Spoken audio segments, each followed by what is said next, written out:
Do you desire to turn your passion into income? Connect with other creative souls who also dance to the beat of their own drum? I'm Marie-Nicole, and I'm devoted to combining beauty, uniqueness, and connection in everyday living experiences. As a creative professional and Dharma coach, I help people connect to the truth of who they are and facilitate them in embodying their uniqueness. It is my hope in this podcast that I inspire you to live your life on your terms and earn your income through being uniquely you. After all, it's the unique thread that we each contribute to the collective tapestry that creates the whole.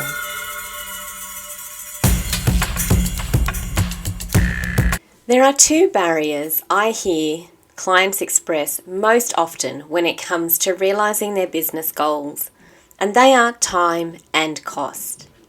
Now, becoming a single mum in the last few years and being self-employed, I know all too well about these barriers and have had to become even more savvy when it comes to both of these constraints in order to continue to thrive rather than merely survive. In today's episode, I want to focus on the constraint of time. Even before becoming a single mum, as a mother of two, running a multifaceted business, maintaining a commercial space and home, contributing to our lifestyle of living off the land as much as possible, maintaining health and wellness, studying to expand my knowledge, as well as expanding in the area of personal development, I really do understand the constraint of time. Now, I'm not saying I do everything perfectly or that I am some kind of unicorn that no one else can aspire to becoming. I am just like you. I am a human being who also experiences challenges that hold me back at times and enticing distractions that lead me off on alluring adventures, of which I am now intentionally creating space for to experience more of, as I do not believe the magic of living is just about doing what has to be done to meet our obligations. But because I hear so frequently that time is a barrier for so many, I have been reflecting on what it is that has enabled me to do as much as I do with all that I've committed to and often have sustained for many years. In my last episode titled Easy, Effortless, Effective, Enjoyable, I spoke about having systems in place that support me both now and in my previous businesses. But my recent contemplations have made me realize that what it comes down to at a foundational level is actually being prepared, even if I do not have a plan.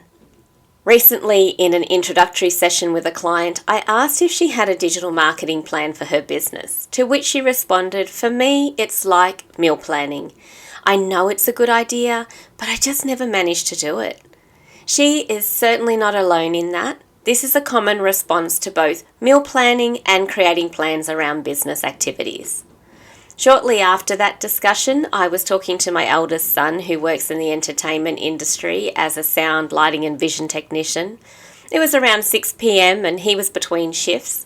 While we were talking, I was making an olive tapenade, and when I asked him what he was having for dinner, he responded with, "I was planning to go to the grocery store between shifts, but then I ended up having to bring the work truck home, and it's not easy to park at the shopping centre, so I might just have to buy a takeaway meal instead." So I asked if he still had the sticky wheat pesto I gave him the week before, and suggested that he could stir that through some pasta and add some salami, feta and olives or something like that. Items that can be kept on hand and used to make easy, unplanned meals. Then we went on to discuss being prepared for those times when we're not able to follow a plan. The tapenade I was making was actually for breakfast. I like to eat a wholesome, savoury breakfast and make a range of pestos and tapenades and hummus to keep in the fridge. Because by the time I eat breakfast after my morning routine, I've often been up for about 2 hours or more and don't usually eat again until 1:30, 2 o'clock. So eating a wholesome breakfast carries me through. But these condiments also serve as a great go-to if I don't have leftovers for lunch, or we decide to take a last-minute day trip into wild nature and want to prepare a nutritious lunch to take. Meal planning for the week was actually something that I used to do. It was something I did for most of my adult life, and it started out of desperation. when I was a photographer and finished a job late and then went to a late night grocery store, tried to work out what to make for dinner, often ending up eating a pub meal instead, which was not sustainable or supportive to the healthy lifestyle I desired to live. Then when we moved to the country, living out of town, wishing to limit our grocery shopping to 1 day a week if possible, already being in the habit of planning a week's menu made this more achievable. Now just having my youngest son and I at home, being prepared in this area of my life makes it possible for me to maintain supportive eating habits, but I don't meal plan for the week ahead these days. I operate more from a place of being prepared. I'm still getting used to going from cooking big meals for 4, with 3 of us eating leftovers for lunch the next day, to now just cooking for 2 with an unpredictable schedule that I operate within. But this same way of operating is also useful in other areas of life and business. So let's look at a few different areas of business and life that we can be prepared in a way that serves us even if we're not able to create and stick to a plan. Like creating a space that supports easily producing episodes for my podcast is a great example. Not only do I have a room set up in a way that I know I can just duck in and record a podcast episode on a whim if I need to, but I am also prepared in terms of the content I create. Keeping a notebook set handy, which comes with me almost everywhere I go. When I first made the leather cover that holds 3 separate notebooks inside of it, I did so based on the fact that I wanted to separate and organize my notes more effectively. Previously, I used to keep just one journal, which is where I wrote down my thoughts, intentions, and inspirations, which also included business planning notes. And often while journaling, I would get a download that would make a great podcast episode topic. So I would then title the entry podcast, write down what came through, and then when I came to preparing the episode notes, I would flick back through my journal and find the relevant notes. But by separating the podcast notes out into one dedicated notebook for podcasting and having that notebook alongside of others that have their own separate topics that are easily accessible, it meant that I could carry these notebooks dedicated to different areas like my personal development learnings and business offerings and plannings alongside of my journal, and they would both go with me almost anywhere I went. But when I got close to finishing my last journal, I decided it would serve me better to add a 4th notebook to this cover and dedicate that one to my journaling practice writing instead. So when I'm journaling my thoughts, intentions and inspirations, if an idea comes through that would be great for a podcast or a business offering, I simply make a note of this and refer to the entry in and the specific notebook, and then I go to that notebook and refer to the journal entry from this date to read my initial thoughts, so I don't have to rewrite everything. Having dedicated notebooks to different topics makes it easier to go back and find the relevant notes. And having them all together in one cover means I only carry one book around now. Being prepared to capture ideas while they are still fresh in my mind makes it so much easier to then create content and produce episodes rather than sitting in front of a blank screen hoping inspiration will come through at the time I've allocated to recording my episodes. Related to being able to work efficiently and effectively is being prepared in terms of the equipment I use in general. Having items that support me in completing tasks organised and easy to transport. Not only does this aid me in enjoying location freedom at times, working in town at a cafe, or even being able to work on the road if I choose to, and still fulfill my work commitments without too much fuss. Even here at home, having everything together and organised enables me to move from one space to the next effortlessly, at times working on the northern veranda or the western veranda, depending on the weather conditions and time of day. Sometimes I work out in my studio shed rather than here in the Zen den, or, like over winter, I set myself up in front of the fireplace for weeks on end as every other spot around the house was simply too cold. And there's no other warmth quite like a fire. No heater can truly make up for that. So in order to do this effortlessly, I keep everything I need to fulfill my work in a basket. Within that basket is a large pouch containing smaller pouches, each having their specific purpose, keeping all of the tech bits and bobs that I need organised. If I am heading out and need to move from place to place on foot, like the other week when I dropped the car off at the mechanic for the day and walked into the centre of town to work, it was easy to transfer everything from my basket to my backpack. Even that day, I went from a cafe to the Riverside Park to the library, all without not too much fuss. Now, I made a little clip for Instagram sharing how these pouches work to support me, and have included that clip within the product listings for the little handcrafted kangaroo leather pouches that I make that are available for purchase. If you'd like to see that clip for inspiration on how to organise your own mobile offers in a beautiful way, I've included links to that in the show notes. Another area of life that this same way of being prepared, even when not planned, serves is when it comes to deciding on what to wear.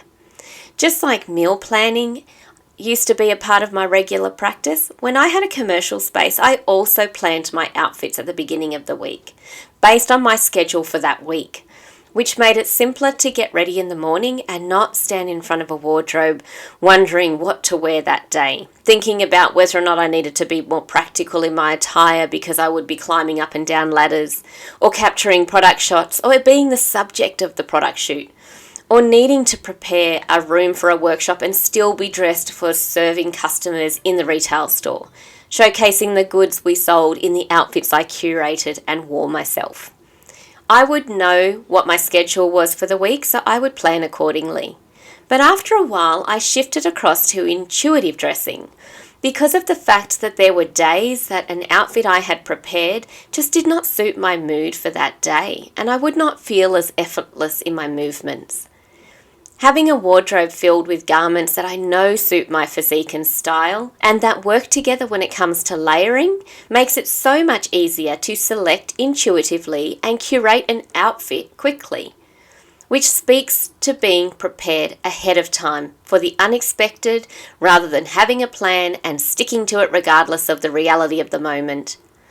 Back in episode 53, titled Empower Dressing, Frequency of Fabric, I talk about this, as well as how the choice of fibres we select to drape our body in has an impact on us too. So what are ways you could prepare what you need to aid you in effortlessly, efficiently and effectively meeting your commitments, as well as building your business? What foundations can you lay down for yourself that could be supportive for you reaching your goals and objectives without having to stick strictly to a plan? Is there an area you struggle with in your business, like content creation, for example? Are there some practices you can put into place that support you in creating consistency in that area of your business? Could you set up a folder on your phone or your cloud-based drive for content captures? So anytime you take a photo or video that aligns with your brand and brand messaging, you can save these to that folder, and when you hit a block when it comes to posting something in alignment with your content pillars, you can flick through your folder and pull out some inspiration from there. My commercial space was located in a beautiful heritage building, and I took photos of components of that space and even the way I curated the space with my decor, and saved those as stock images in my iCloud files. So if I did not have a photo prepared for a post, I could use that as a background image or an eye-catching piece of content that complemented the subject I was writing about in the caption, but it wasn't something I necessarily took in that moment that I was preparing the post. My regular quote of note posts are a great example of this too. Whenever I hear a quote in a podcast interview, read a book, and a line resonates with me in that, or while scrolling through Instagram, I either write it down in a notebook or I save it in a folder named Quotes in my Instagram account that I can refer back to when it comes to actually looking for a quote that aligns with a theme or topic I am focusing on for that week, especially if that quote of note post does not align timing-wise with when my podcast is out, which is when I share a phrase from the delivery of my message. There are so many areas and aspects of doing business that we can prepare supportive material ahead of time that aligns with our business's mission, brand, and values, saving us time when it comes to taking action on creating that consistency. Now, if you would like support in your journey of doing business to your own beat, establishing supportive habits and practices so you can create some consistency in your digital presence, I encourage you to make the most of the heavily government-funded program that I contribute to as a coach. If you are in New South Wales, Australia, have an ABN and run a for-profit micro or small business, make the most of this limited time offer of only paying a small fee of $45 plus GST. When you select the All Access option, you receive up to 4 hours of coaching, focusing specifically on your needs in the digital space. The $45 does not equate to the value of the service. My 25 plus years of experience in business, alchemized with my coaching certification, is what enables me as a coach to shortcut the learning process for clients through this program. And signing up to the program through my affiliate link, choosing the All Access option, you'll also support the production of this podcast, as I receive a small finder's fee for bringing you into the program. To register for the Digital Solutions program, simply click on the link provided in the show notes. Now, if you're not in New South Wales, let alone Australia, I have been incubating an offer that will enable you to be supported in your journey in a beautiful, nurturing way. This offer will not just be about your digital presence. It will be about supporting you personally in business and life. This new offering will be ready to leave the nest and take flight very soon. The incubation process is over. I have been nurturing this little hatchling behind the scenes, preparing for it to spread its wings and fly. If you would like to be one of the first to know about it, then sign up for my newsletter, which will be coming out this week around the new moon. There is a link to sign up for that in the show notes too. Creator's Nest is a space where beauty, uniqueness, and connection are combined to inspire you to create a harmonious life. The Business to Your Own Beat podcast was incubated and hatched through Creator's Nest, based on the premise of all that I do in these spaces is to foster those engaging with them to let their inner essence be their outer expression. This new offering will be super supportive of that. Even if you choose not to join us in this offering or the Digital Solutions program, I hope that you find this podcast supportive in your journey. And until next week, take time to reflect on ways you can save time, leverage your efforts, and foster preparedness so you can take action that supports you in living your passion-filled life, achieving your goals, and meeting your objectives without feeling like you have to sacrifice something else in the process. Thank you so much for your time. I know how valuable it is, and I hope you got value out of listening to this podcast. If you are looking for a coach to support and guide you through your own unique journey of creating a life you love, then reach out for a connection call. And if you'd like to connect with other creative souls in person by joining us at a workshop, a retreat, or to book a unique shopping experience here at Creator's Nest, I run those by appointment. So check out the website for more details. The link is in the show notes. Oh, and please leave a review. I'd love to hear any insights or inspirations that were activated in you from this podcast. And I look forward to drumming, dancing, or soaring alongside of you.